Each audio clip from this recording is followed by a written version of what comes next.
सचिन एक साधारण 32 वर्षीय युवक था जो पुणे में सॉफ्टवेयर इंजीनियर के रूप में काम करता था। वह अंतर्मुखी था और अपने खाली समय में हॉरर फिल्में देखने और भूत प्रेत की कहानियां पढ़ने का शौकीन था। हालांकि वह इन कहानियों में रुचि रखता था, लेकिन उसके अस्तित्व वह महज काल्पनिक मानता था। यह विश्वास तब तक बना रहा जब तक उसने शहर के बाहरी हिस्से में स्थित एक पुरानी और जर्जर हवेली में शिफ्ट नहीं किया। यह हवेली सालों से छोड़ी हुई थी, दीवारें सीलन से भरी हुई थी और घर की हवा में अजीब सी ठंडक थी। सचिन ने इन बातों पर ध्यान नहीं दिया क्योंकि किराया सस्ता था और यह घर उसके ऑफिस से लगभग 2 मिनट की दूरी पर था। लेकिन घर में रहने के कुछ दिनों बाद अजीब चीज़ें होने लगी। शुरू में यह छोटी छोटी घटनाएं थी, जैसे कि लाइट्स का अचानक बंद हो जाना, दरवाजे का खुद ब खुद खुल जाना और आधी रात में कमरे में ठंडी हवा का बहना। सचिन ने इस पुरानी वायरिंग और ड्राफ्ट की समस्या समझकर नज़रअंदाज कर दिया। एक रात देर रात तक काम करते हुए सचिन ने ऊपर की मंजिल से धीमी कदमों की आहट सुनी। उसका दिल तेजी से धड़कने लगा क्योंकि वह जानता था कि घर में और कोई नहीं था। टॉर्च लेकर वह धीरे धीरे सीढ़ियों पर चढ़ने लगा।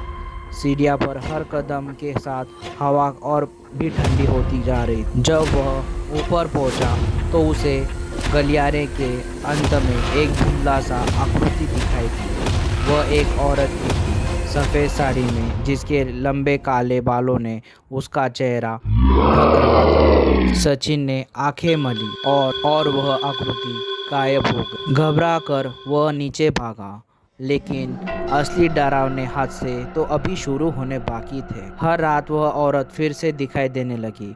हर बार उसके बेडरूम के दरवाजे के पास।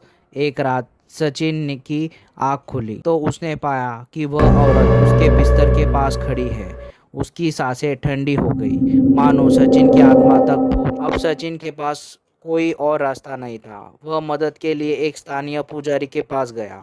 पुजारी ने उसे चेतावनी दी कि वह घर शापित है।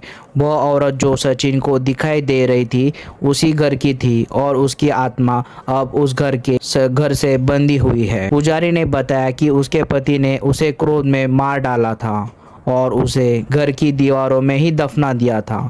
उसकी आत्मा अब तक बदला लेने के लिए भटक रही थी। पुजारी ने घर में कई अनुष्ठान किए, लेकिन कुछ भी असर नहीं हो पाया।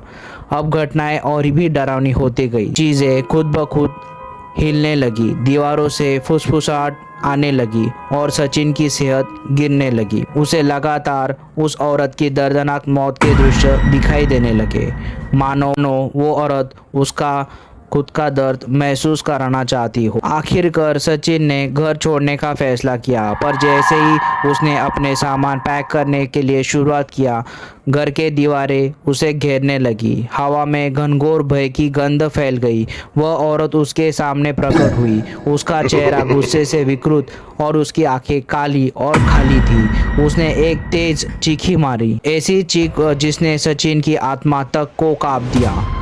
सचिन जमीन पर गिर पड़ा, उसकी सांसें रुकने लगी और उसकी आंखों के सामने अंधेरा छा गया। आखिरी चीज़ जो उसने देखी वह उस औरत के ठंडे भयानक हाथ थे जो उसकी तरफ बढ़ रहे थे।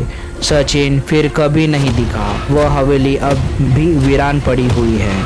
आसपास के लोग कहते हैं कि अगर आप ध्यान से सुने तो अब भी सचिन की चीखें हवेली की दीवारों से आती हुई सुनाई देती है। हवेली अब चेतावनी के रूप में खड़ी है। कुछ जगह ऐसी होती है जिन्हें छेड़ा नहीं जाना चाहिए और कुछ आत्माएं कभी चैन नहीं पाती।